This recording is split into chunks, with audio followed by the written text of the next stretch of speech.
Alrighty, everybody. Thank you for tuning in. Today I'm going to be going over the testimony from Joseph Zeiler taking the stand during his trial.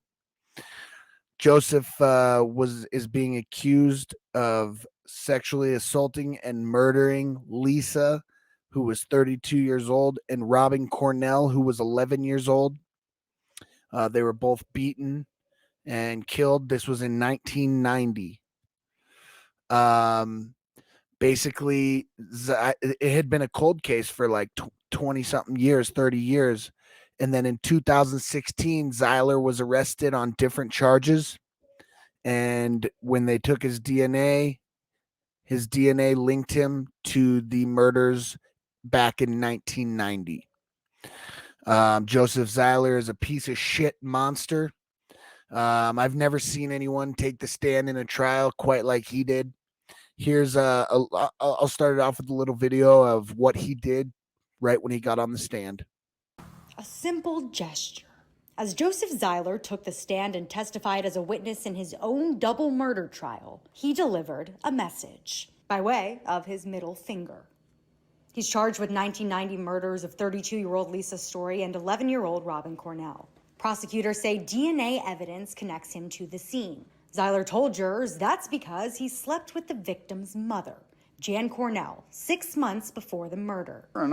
Well, he had first said that he didn't know him and have never met them. Now he's slept with her. I'm calling her a pig for not washing her sheets. Zeiler didn't stop there. He attacked his ex-girlfriend, Bonnie Nicely. Bonnie's a liar. That's why she was snickering up here with a big smile on her face. After Nicely took the stand and told jurors about the real Joseph Zeiler. He was always saying he filthy. He always felt filthy, like he was full of dirt. He said that all the time. But perhaps his most dramatic outburst of the day was directed at the jurors themselves. Mr. Right Zeiler. I still see the body of 11-year-old Robin Cornell with the hair of her killer. Ladies and gentlemen, the jury will step out. The blonde Mr. hair Zeiler of her killer. must comport with the rules of court. Do you understand? Yes. Is that in any way unclear? Can I use the microphone? Is that in any way unclear? After the judge forced Zeiler to knock it off, the state called Cornell back to the stand to squash the outrageous claim she was intimate with Zeiler. Have you in your entire life ever met Joseph Zeiler? I have not. And for the record, Jan said she's squeaky clean.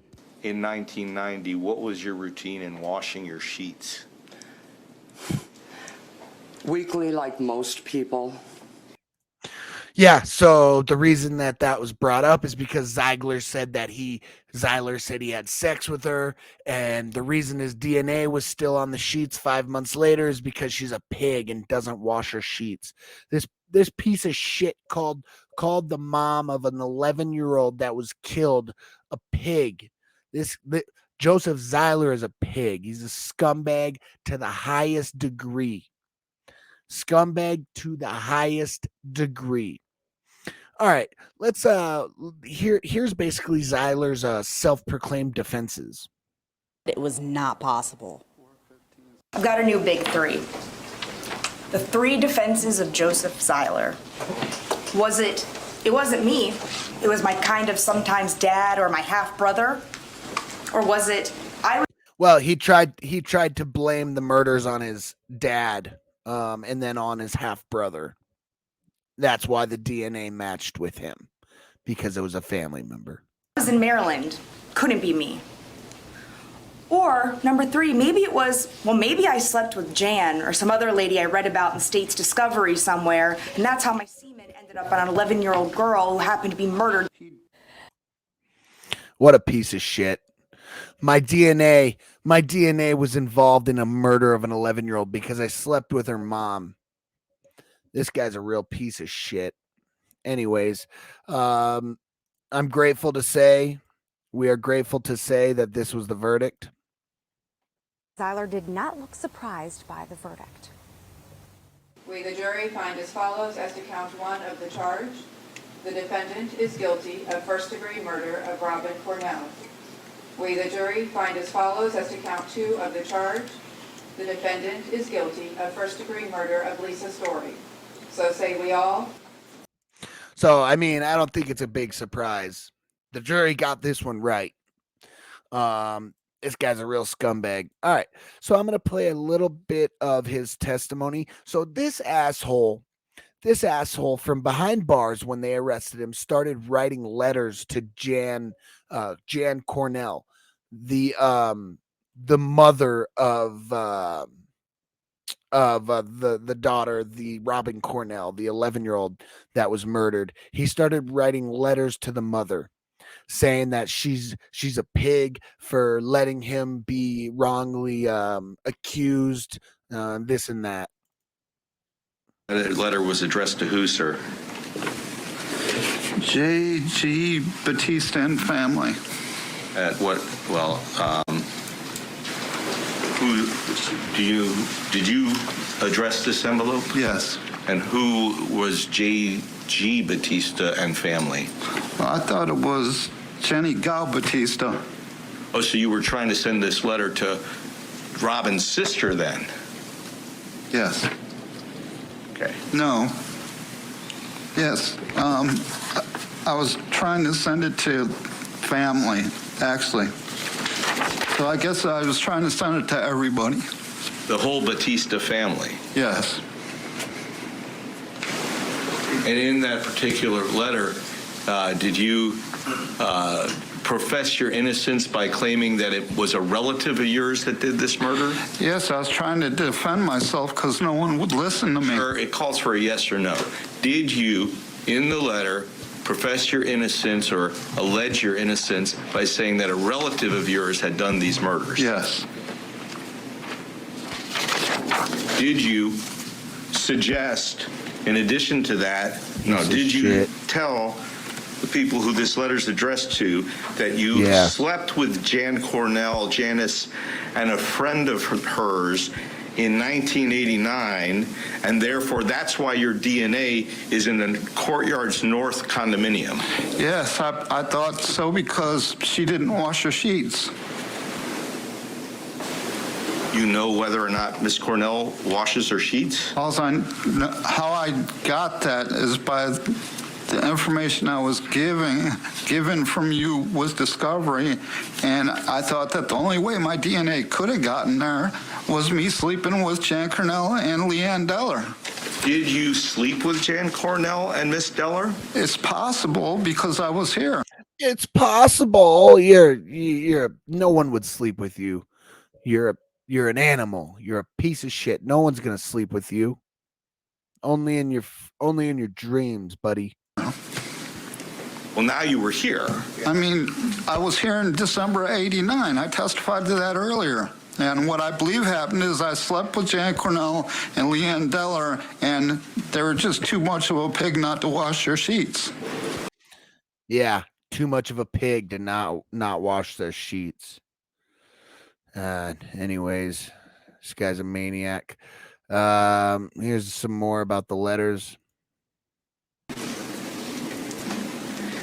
And sitting in jail, pending charges on this case, you thought that this was appropriate to send the 11-year-old who was murdered to mother? Well, nobody would listen to me, so I was trying to defend myself. Were you recently injured in? Yeah, so anyways, he sent a letter to the family because no one would listen to him. He needed to defend himself. I don't know. Yeah, that's the right person to defend yourself to. Just start writing letters to the mother of the victim. That's a great idea. She'll listen. This guy's a maniac. To look at the bottom. Did you also direct this to Jan Cornell? If you knowingly allow them to convict the wrong man out of spite and vengeance, I will drag this, parentheses, and you, Robin and Lisa, through appeals all the way to the U.S. Supreme Court in Washington, D.C. Absolutely. I wrote that. And did you also write on the next line, I'm innocent, I will prove it, no matter how long it takes. Do you really want the rest of your life spent in court? Yes, I wrote that. you're threatening then Miss Cornell with what you're going to do. Should she not? What do you want her to do? Well, she's calling me a rapist and a murderer, so what? I can't write that. I mean, she's calling me a rapist and a murderer, and I'm calling her a pig for not washing her sheets. At what point? This guy, you can't make this shit up. I'm calling her a pig for not washing his sheets. This guy is an absolute pig. I mean, ain't no one sleeping with him. They can just, the jury can tell right off the rip. There's no way no woman slept with him. In the 33.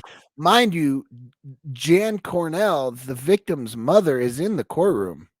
He's saying this when she's right there. This guy's years, has Miss Cornell called you anything? What do you mean? At what point did she? Why am I in court today? You're all trying to convince this jury that I somehow left blonde hair. Right here, this is where he goes off. He goes off. Watch this. Pulls out some papers out of his pocket and starts addressing the jury like a maniac. And Lisa Stewart's mouth and clutch in Robin Cornell's fist, because that's the piece of paper right here that they're trying to hide from you. Mr. Right Zeiler. I still see the body of 11-year-old Robin Cornell with the hair of her killer. Ladies and gentlemen, the jury will step out. The blonde hair. If you've been injured. Yeah, I mean, that guy, he's just going off. You can't go off on the jury like that. I mean, no wonder why he's guilty. Of course he's guilty. Anyways, so the jurors got it right.